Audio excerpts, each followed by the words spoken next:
नमस्कार, फटाफट 100 में स्वागत है आपका। आपके साथ मैं हूं सोनल दहिया। खबरों की शुरुआत करेंगे। दुनिया में 3,12,31,000 से ज्यादा कुल कोरोना केस, 9,65,000 से ज्यादा मरीजों की मौत, 74,43,000 से ज्यादा एक्टिव केस, 2,28,00,000 से ज्यादा रिकवर। अमेरिका में 70 लाख से ज्यादा कोरोना संक्रमित केस, 2 लाख से ज्यादा मरीजों की मौत, 25,50,000 से ज्यादा एक्टिव केस। ब्राजील में 45,44,000 से ज्यादा कुल कोरोना केस, 1,36,000 से ज्यादा कोरोना मरीजों की मौत, 5,56,000 से ज्यादा एक्टिव केस। रूस में 11 लाख से ज्यादा कुल कोरोना संक्रमित केस, 19,418 कोरोना मरीजों की मौत, 1,74,000 से ज्यादा एक्टिव केस। देश में 87,000 से ज्यादा एक दिन में नए कोरोना केस मिले, करीब 93,000 मरीज रिकवर हुए हैं। 24 घंटे में 1,000 से ज्यादा मरीजों की मौत। देश में कुल 54,85,000 से ज्यादा कोरोना संक्रमित केस, 10 लाख से ज्यादा एक्टिव केस, 44 लाख मरीज रिकवर, 87,000 से ज्यादा मरीजों की मौत। महाराष्ट्र में 20,000 से ज्यादा नए केस एक दिन में मिले हैं, 12 लाख के पार पहुंचा कोरोना संक्रमितों का आंकड़ा, 3 लाख एक्टिव मरीज, 32,500 से ज्यादा कोरोना मरीजों की मौत। आंध्र प्रदेश में 7,000 के पार कोरोना संक्रमित नए मरीज, कुल 6,25,000 से ज्यादा कोरोना संक्रमित केस, 78,000 से ज्यादा एक्टिव मरीज, 5,000 से ज्यादा की मौत। तमिलनाडु में 1,000 से ज्यादा नए कोरोना मरीज, 1,55,000 से ज्यादा कुल कोरोना संक्रमित केस, 9,000 से ज्यादा एक्टिव केस, 3,000 से ज्यादा मरीजों की मौत।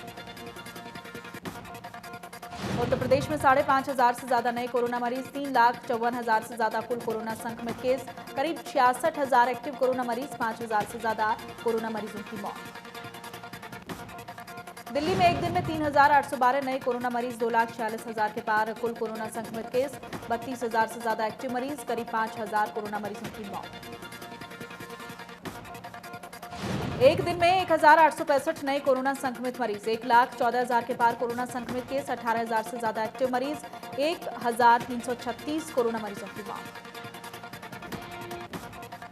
प्रदेश में कोरोना के 2,305 नए मामले सामने आए हैं। 24 घंटे में 29 लोगों की कोरोना के कारण मौत हो चुकी है।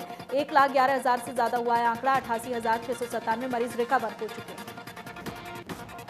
अंबाला में कोरोना के 180 मामले सामने आए हैं। एक्टिव केस की संख्या 1,461 पर पहुंच गई है। 3 मौतें भी दर्ज की गई हैं। 90 मरीज रिकवर होकर घर लौटे।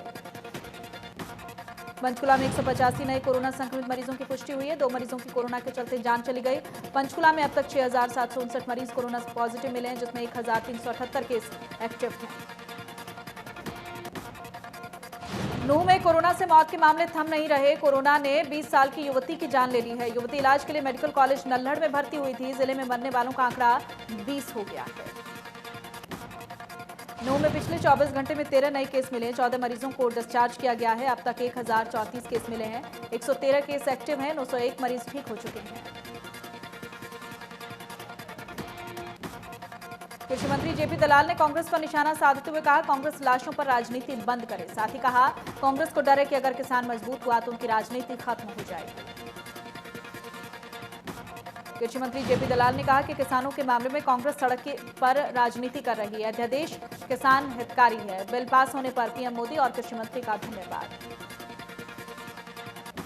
किसान अध्यादेश के विरोध में कैबिनेट मंत्री मूलचंद शर्मा ने विपक्ष की चाल बताया। कहा कि किसानों की शक्ल में ज्यादातर कांग्रेसियों ने प्रदर्शन किया। आने वाले समय में किसानों को इस अध्यादेश का फायदा नजर आएगा।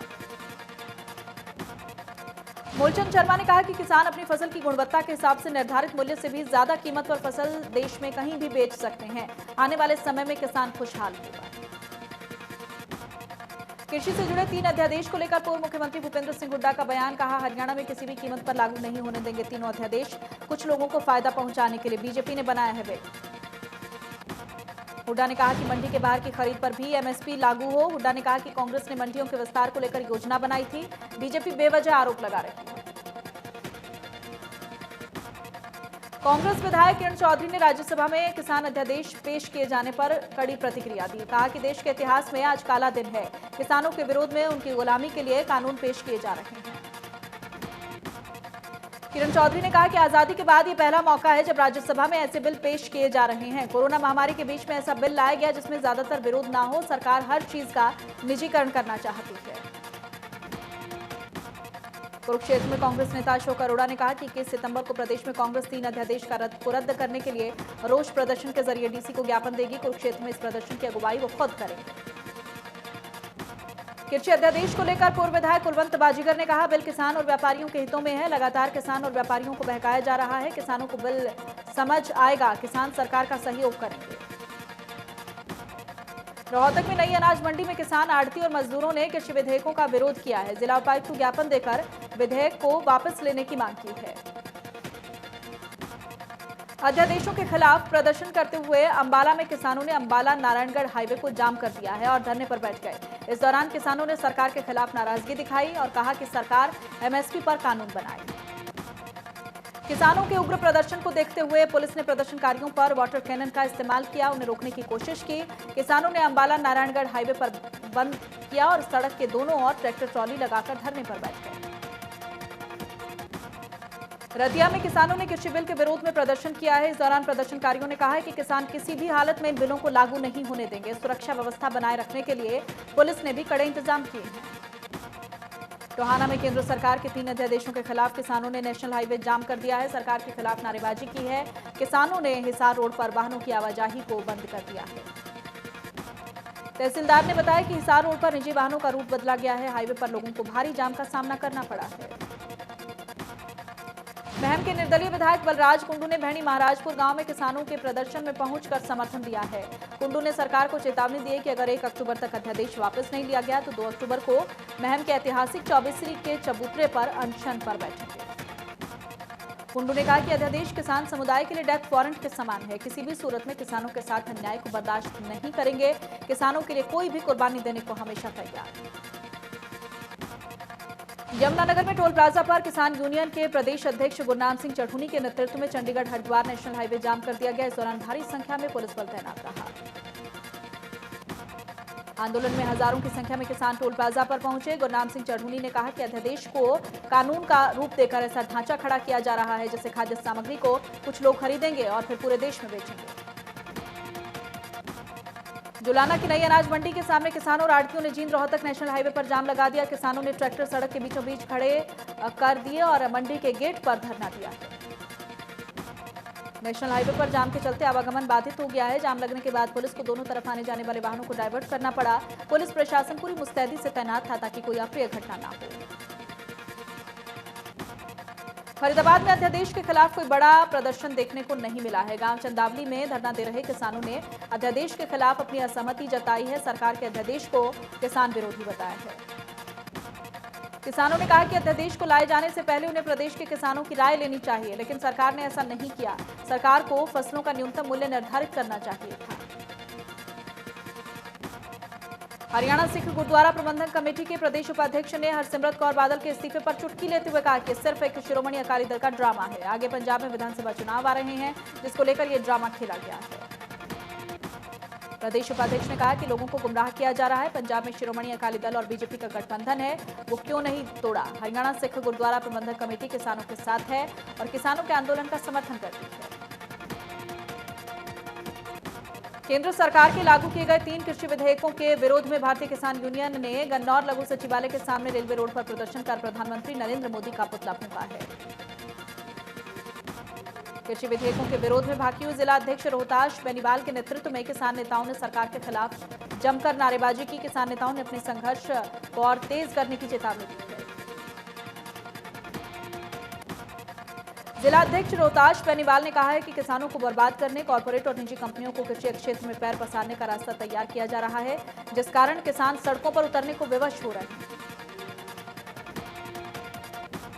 अध्यादेशों के विरोध को लेकर किसानों ने चरखी दादरी से कनीना जाने वाले रोड को जाम कर दिया। किसानों ने रोड पर बैठकर सरकार के विरोध में नारेबाजी की।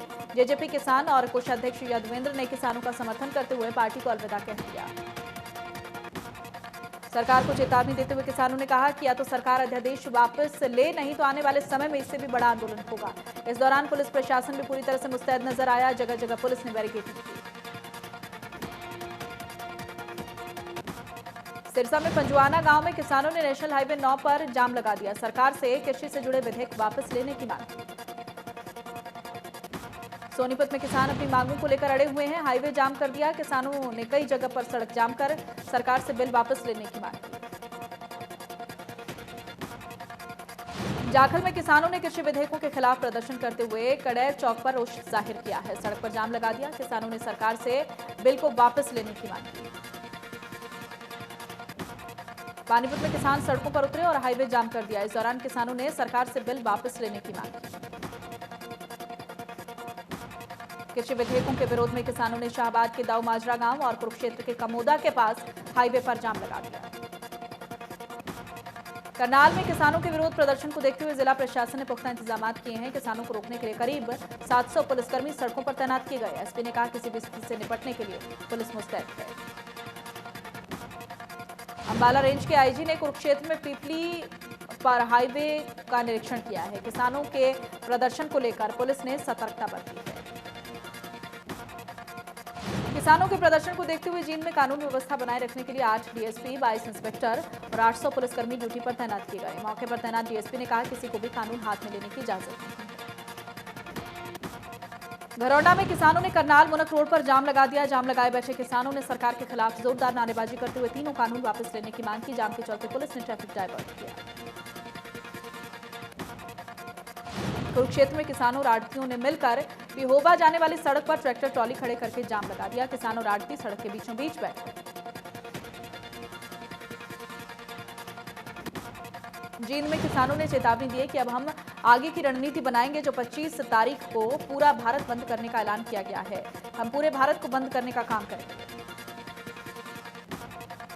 नूंह में भारतीय किसान यूनियन के नेता की अगुवाई में नेशनल हाईवे 248 पर किसानों ने प्रदर्शन कर सरकार के खिलाफ नारेबाजी की। कहा कि बिना चर्चा के अध्यादेश पारित किए गए हैं। किसानों के साथ धोखा हुआ है।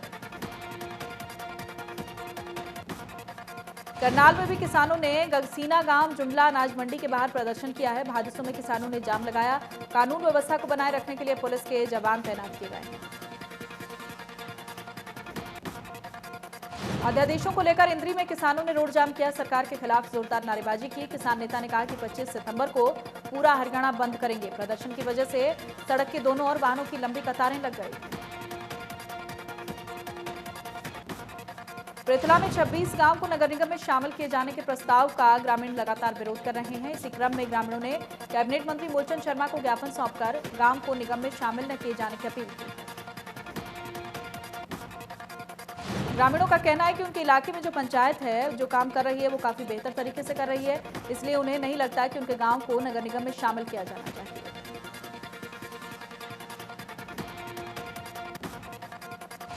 ग्रामीणों की बात सुनने के बाद कैबिनेट मंत्री मूलचंद शर्मा ने ग्रामीणों को आश्वस्त किया है कि वो फरीदाबाद के सभी विधायकों, केंद्रीय राज्य मंत्री कृष्णपाल गुर्जर की राय मशवरा कर मुख्यमंत्री को इलाके के लोगों की मांग के बारे में बताएंगे।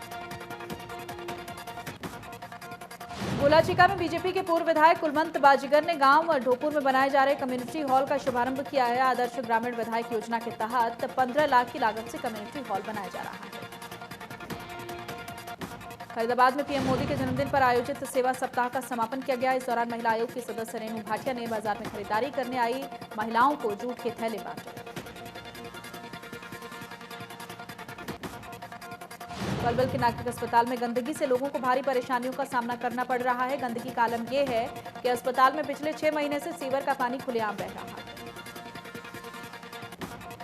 पलवल में विकास कार्य में ठेकेदार की मनमानी का मामला सामने आया है। नाले को ढकने को लेकर रखी स्लैब में घटिया सामग्री के इस्तेमाल को लेकर विरोध किया गया। अभद्र व्यवहार करने के बाद लोगों ने स्थानीय पार्षद के पति को मौके पर बुलाया और शिकायत की तो पार्षद के पति ने लोगों को नगर परिषद अधिकारियों से मामले की शिकायत की बात कही।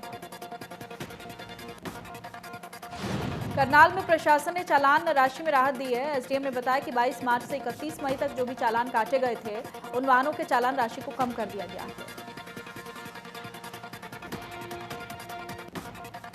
प्रदेश में स्कूलों को आंशिक रूप से खोलने की अनुमति दे दी गई। 9वीं कक्षा से 12वीं कक्षा तक जो भी छात्र स्कूल में शिक्षकों का पढ़ाई संबंधित मार्गदर्शन लेना चाहते हैं वो छात्र आ सकते हैं। स्कूल में आने वाले सभी टीचर्स का कोरोना टेस्ट अनिवार्य होगा। हरियाणा विद्यालय शिक्षा निदेशालय की तरफ से पत्र राज्य के सभी जिला शिक्षा अधिकारियों को जारी किया गया। जिला शिक्षा अधिकारी का कहना है कि शिक्षा विभाग और सरकार के निर्देशानुसार ही कोविड-19 के प्रोटोकॉल जैसे मास्क पहनना, सैनिटाइज करना और को ध्यान में रखते हुए सभी स्कूलों को खोलने की अनुमति देंगे। कोरोना संकट के बीच टोहाना में स्कूल खोलने की तैयारी पूरी कर ली गई। सोमवार को 9वीं से 12वीं तक की कक्षाओं के लिए स्कूल खुलेंगे। एक बार फिर से क्लास में 18 छात्रों को बैठाया जाएगा। जेबीटी के एस्टेट पास यूनियन के प्रधान राजेश पाल ने खून से राष्ट्रपति के नाम खत लिखा है और राष्ट्रपति से हरियाणा में जेबीटी की भर्ती का विज्ञापन जारी करने की मांग की है। खून से लिखे पत्र में सरकार का वायदा खिलाफी का आरोप लगा है। लिखा है कि सरकार ने चुनाव से पहले जेबीटी की भर्ती का वायदा किया था। झज्जर के NH 71 डीघल टोल के पास हजारों की संख्या में ग्रामीण एकत्रित हुए। अहलावत खाप के साथ साथ अन्य खापें भी इकट्ठा हुई। मौके पर भारी संख्या में पुलिस बल मौजूद रहा। पहले भी मैनेजर की हत्या के आरोपियों को पकड़ने को लेकर NH 71 को जाम किया गया था। सोनीपत में पेट्रोल पंप पर तेल चोरी का अनोखा मामला सामने आया। दरअसल खेड़ा गांव में मौजूद पेट्रोल पंप पर जब एक व्यक्ति अपनी कार में डीजल डलवाने के लिए पहुंचा तो पंप कर्मी ने कार की 50 लीटर की टंकी में 52 लीटर डीजल डाल दिया। पीड़ित उपभोक्ता ने मामले की शिकायत पुलिस और खाद्य आपूर्ति विभाग को दे दी है, जिसके बाद खाद्य आपूर्ति विभाग के अधिकारियों ने पंप की मशीन को सील कर दिया है। भिवानी में लोहारू के सुहासरा गांव में महिला की पिटाई का वीडियो सामने आया है। एक महिला को उसके ताऊ, ससुर और ननद ने बुरी तरह से पीटा है। जानकारी के मुताबिक जमीन विवाद के चलते महिला की पिटाई की गई। शिकायत के बाद पुलिस ने 3 लोगों के खिलाफ मामला दर्ज किया है। पलवल में 26 साल की महिला के साथ गैंगरेप का मामला सामने आया है। पुलिस के मुताबिक रात के वक्त घर में घुसकर कुछ बदमाशों ने महिला के साथ गैंगरेप किया। पीड़िता ने 3 आरोपियों के खिलाफ गैंगरेप की शिकायत दर्ज की, जिसके बाद पुलिस ने मामला दर्ज कर जांच शुरू कर दी। हिसार में 16 साल की लड़की के साथ दुष्कर्म का मामला सामने आया है। पुलिस ने ट्विटर के अलावा अन्य लोगों के खिलाफ केस दर्ज किया है। पीड़िता ने आरोप लगाया कि ट्विटर ने उसे वीडियो दिखाकर कहा कि वो इस मोबाइल से डिलीट कर देगा, लेकिन उसे रुपए देने होंगे। 31 जुलाई तक वो 50,000 रुपए दे चुकी है। हिसार पुलिस ने नापतोल विभाग से रिटायर्ड डिप्टी कंट्रोलर को रेप के झूठे केस में फंसाने का भय दिखाकर 5 लाख रुपए वसूलने के मामले में आरोपी नकली माता पिता सहित 3 को गिरफ्तार किया है। पुलिस ने इस मामले के मुख्य सरगना को कोर्ट में पेश किया, जहां से उसे जेल भेज दिया गया है। मामले में 10 लाख रुपए की मांग की जा चुकी है। नूह में भवन निर्माण कार्य करने वाले मजदूर को गोली लगने से मौत हो गई। पुलिस ने इसे आत्महत्या मानते हुए कानूनी कार्रवाई कर शव को कब्जे में लेकर पोस्टमार्टम करवाया। करनाल गैंगरेप मामले में ब्लैकमेलिंग की आरोपी महिला और उसके पति की कोरोना रिपोर्ट पॉजिटिव आई, फिर भी पुलिस दोनों पति पत्नी से पूछताछ कर रही है। गन्नौर में लड़सौली धतूदरी रोड पर एक कार में अचानक से आग लग गई। आग इतनी भयंकर थी कि कार चालक पूरी तरह से जलकर कंकाल हो गया। पलवल में पल्स पोलियो अभियान के तहत जिले में 5 साल तक के बच्चों को पोलियो की दवाई पिलाई गई। नूह में 5 साल तक के बच्चों को पोलियो की दवा पिलाई गई। पल्स पोलियो अभियान के तहत स्वास्थ्य केंद्र से मौलाना ने बच्चों को पोलियो की दवा पिलाकर पोलियो बूथ का उद्घाटन किया। जिला टास्क फोर्स के नोडल अधिकारी के मुताबिक अभियान के दौरान स्लम एरियाज में पूरा ध्यान दिया जा रहा है। ईंट भट्ठों पर बच्चों को पोलियो की दवा पिलाई जा रही है।